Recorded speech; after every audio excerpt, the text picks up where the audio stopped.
नमस्कार, स्वागत है आपका चुनाव आज तक पर। मैं हूं रवीश पाल सिंह। मध्य प्रदेश में विधानसभा चुनाव से पहले सत्तारूढ़ दल भाजपा हो या कांग्रेस हो, जो विपक्ष में है, दोनों ही समाज के हर वर्ग को साधने में लगे हुए हैं और अलग अलग समाज भी जानता है कि यदि चुनाव इस समय एक वो समय होता है जब ज्यादातर अपनी मांगों को, अपनी बातों को मनवाया जा सकता है। तो इसी कड़ी में भोपाल में आज एक बड़ा ब्राह्मण महाकुंभ का आयोजन रखा गया, जिसमें हजारों की संख्या में ब्राह्मण समाज से लोग जो है वो पूरे मध्य प्रदेश से जुटे। हम आपको तस्वीर उस ब्राह्मण महाकुंभ की दिखाते हैं, जिसमें हजारों की संख्या में जो ब्राह्मण समाज के लोग हैं वो पूरे मध्य प्रदेश से आज यहाँ पे जमा हुए थे अपनी अपनी मांगों को लेकर के। और क्योंकि मौका ऐसा था कि मुख्यमंत्री शिवराज सिंह चौहान यहाँ मौजूद थे, ना यहाँ पे आपको बता दें कि प्रदेश अध्यक्ष वी डी शर्मा थे, कांग्रेस के तमाम दूसरे बड़े नेता यहाँ में मौजूद थे। तो जाहिर सी बात है ब्राह्मण समाज के लिए एक बड़ा ये मौका था और ब्राह्मण समाज ने 11 अपनी मांगों को सामने रखा था, जिसमें प्रमुख रूप से मांग थी कि जो ब्राह्मण समाज से जुड़े हुए जो लोग हैं, सवर्ण हैं, उनके खिलाफ जो मामले दर्ज होते हैं वो बिना किसी जांच के कम से कम दर्ज ना हो। आमतौर पर ये धारणा बनी हुई है कि जो ब्राह्मण समाज के लोग हैं उनके खिलाफ मामला तुरंत दर्ज कर लिया जाता है यदि अन्य जातियों की तरफ से उनके खिलाफ कोई एफआईआर दर्ज कराई जाती है। तो इसमें ये मांग मुख्यमंत्री से आज की गई थी कि यहाँ पे आज किसी भी तरीके से जो मामला है वो बिना जांच के ना दर्ज हो।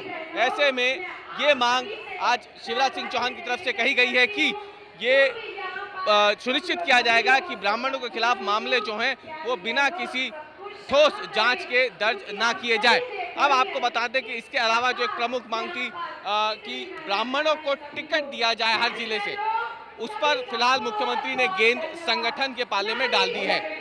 दूसरी बड़ी मांग जो थी, जो मंदिरों को लेकर के, मठों को लेकर के है, उनके अधिकार को लेकर के है, क्योंकि ये बात परशुराम जयंती के मौके पर शिवराज सिंह चौहान पहले ही कर चुके थे कि मंदिरों की जो जमीन है उस पर से अधिकार कलेक्टर का नहीं रहेगा, प्रशासन का नहीं रहेगा, मंदिर के पुजारियों का ही रहेगा, महंतों का रहेगा। तो इसीलिए ये एक पुरानी मांग थी जो पहले मांग ली गई थी, यहाँ पर उसका जिक्र नहीं हुआ। लेकिन इस ब्राह्मण महाकुंभ के जरिए ब्राह्मणों ने अपनी ताकत दिखाने की एक कोशिश चुनावी साल वाले मध्य प्रदेश में जरूर की है। अब आपको बता दें कि क्यों आखिरकार ब्राह्मण महाकुंभ जो है वो ज्यादा अगर देखा जाए तो इस समय महत्वपूर्ण हो जाता है, क्योंकि अगर हम बात करें मध्य प्रदेश में ब्राह्मण वोटर्स की तो करीब करीब 3 से 4% ब्राह्मण वोटर मध्य प्रदेश में हैं और मध्य प्रदेश का एक बड़ा हिस्सा जो है वहाँ पे हार और जीत ब्राह्मण वोटर तय करते हैं। इसमें अगर देखा जाए तो भिंड, ग्वालियर, चंबल संभाग जो है वो तो है ही।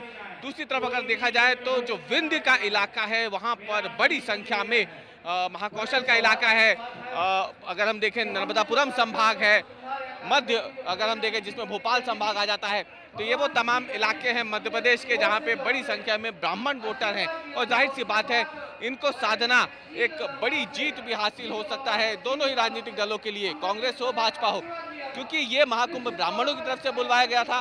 तो ब्राह्मण को इस महाकुंभ में भाजपा के नेता भी थे, कांग्रेस के नेता भी थे। उद्देश्य बिल्कुल साफ था कि चुनावी साल है तो जाहिर सी बात है अपनी मांगों को यहाँ पर सही समय पर जो सरकार हो या फिर जो जिम्मेदार लोग हैं उनके सामने रखा जा सके, और यहाँ पर वो मांगे सामने रखी भी गई है। और ऐसे में हम आपको बता दें कि ये जो महाकुंभ हुआ है इसमें ये पहली बार ये बड़े पैमाने पे ब्राह्मण महाकुंभ रखा गया है मध्य प्रदेश की राजधानी भोपाल में, जहाँ पे ब्राह्मणों ने अपनी ये मांगे सामने रखी है। ऐसे में देखना अब ये है कि जब चुनाव आएगा तो कांग्रेस हो या भाजपा हो, दोनों ही किस तरीके से ब्राह्मणों को साध पाने में सफल हो पाते हैं। फिलहाल की बात करें तो मध्य प्रदेश में कई ऐसे मंत्री हैं जो कैबिनेट में है वो ब्राह्मण समाज से आते हैं। ब्राह्मणों की एक पुरानी मांग भी रही है कि सरकार में ज़्यादा से ज़्यादा हिस्सेदारी भी उनकी हो। ऐसे में उस मांग को भी आने वाले समय में पूरा किए जाने की संभावना नजर आ रही है। कुल मिला के देखा जाए तो मध्य प्रदेश में अलग अलग वर्ग जो हैं वो अपनी पंचायतों के जरिए, इस तरीके के बड़े सम्मेलनों के जरिए अपनी ताकत दिखाने की कोशिश कर रहे हैं। किरार समाज ने अपनी ताकत दिखाई, इससे पहले राजपूत समाज ने भी अपनी ताकत दिखाई थी मध्य प्रदेश में। उसके पहले अगर देखा जाए तो जो चंद्रशेखर रावण है वो भी यहाँ पे पहुँचे थे, उन्होंने भी अपनी यहाँ पे ताकत दिखाने की कोशिश करी थी, उन्होंने भी अपनी मांग यहाँ पे दिखाई थी। तो चुनाव का साल है, सभी वर्ग, सभी समाज के, अलग अलग समाज के लोग जो हैं वो अपनी ताकत, अपनी उपयोगिता चुनाव के समय सिद्ध करना चाहते हैं। और ऐसे में ब्राह्मण समाज ने भी एक बड़े कार्यक्रम के जरिए मध्य प्रदेश में अपनी ताकत, अपनी उपस्थिति को दिखाने की कोशिश चुनाव साल वाले मध्य प्रदेश में की है। रवीश पाल सिंह, भोपाल, चुनाव आज तक।